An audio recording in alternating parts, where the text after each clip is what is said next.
High guys, welcome back to my new blog. तर मी ह्याच वाटीच्या मापाने 4 वाट्या तांदूळ घेतले आहे. जेवढ्या प्रमाणात तांदूळ आहे तेवढ्या प्रमाणातच आपल्याला डाळी पण घ्यायच्या आहे.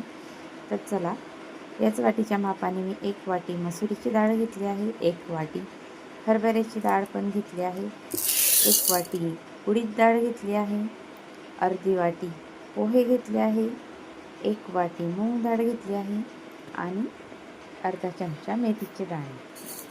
सर्व जेवढ्या प्रमाणात तांदूळ आहे तेवढ्याच प्रमाणात डाळी पण घ्यायच्या आहे. हे सर्व एकजीव करायचं आहे मिश्रण. व्यवस्थित सर्व मिक्स करून घ्यायचं आहे. मग 3 ते 4 पाण्याने मस्त हे स्वच्छ धुवून घ्यायचं आहे. त्यातली घाण कचरा वगैरे सर्व निघून जातं. स्वच्छ धुवून घेतल्यावर पाण्याने 2-4 वेळा धुवून घेतल्यावर सर्व घाण कचरा निघून गेल्यावर त्याच्यामध्ये पातेलं मावेल तेवढं पाणी टाकायचं आहे. मी याच्यात 4 ते 5 ग्लास पाणी टाकलेलं आहे आणि याला 7 ते 8 तास भिजत टाकून द्यायचं आहे. जसं जरी आपण सकाळी भिजत टाकलं 8-1 वाजता, तरी 5-1 वाजता हे दळून घ्यायचं आहे. सर्व बारीक दळायचं आहे आणि पाण्याचा जास्त वापर नाही करायचा.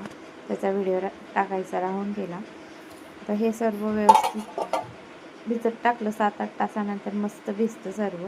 मस्त वाटून घ्यायचं. रात्रभर हे झाकून ठेवायचं मिश्रण. मस्त याला छान स्पंज येतो. मग यामध्ये अद्रक लसूणची पेस्ट, थोडं चवीनुसार मीठ आणि तिखट टाकून एकजीव करून घ्यायचं आहे. कोथिंबीर पण तुम्ही तुमच्या आवडीनुसार कांदा वगैरे टाकू शकतात. त्यानंतर मी इकडं सकाळी मस्त नाश्त्याला गरमागरम आप्पे बनवू म्हटलं आणि मस्त स्पंज पण आला होता. आणि आप्पे आजकाल सर्वांना घरात खूप आवडायला लागले आहे. तर इडली डोसापेक्षा आप्प्याचे जास्त होतं आमच्या घरामध्ये. तर इथं तेल चांगलं गरम झालं. कढईचं चांगलं पॅनमध्ये टाकून घ्यायचं आहे सर्व. आप्पे मस्त फुलतात. झाकण ठेवून 5 ते 6 मिनटं होऊ द्यायचं आहे. गॅसची फ्लेम लो करून घ्यायची. मस्त हे एक बाजू मस्त पलटली की दुसरी बाजू पण व्यवस्थित पलटून घ्यायची चमच्याच्या सहाय्याने. बघा किती छान कलर आला आहे आप्प्यांना. दुसरी बाजू पण मस्त होऊ द्यायची 2 मिनटं. काही जास्त वेळ नाही लागत आप्पे व्हायला. त्यानंतर बघा आप्पे किती छान झालेले आहे.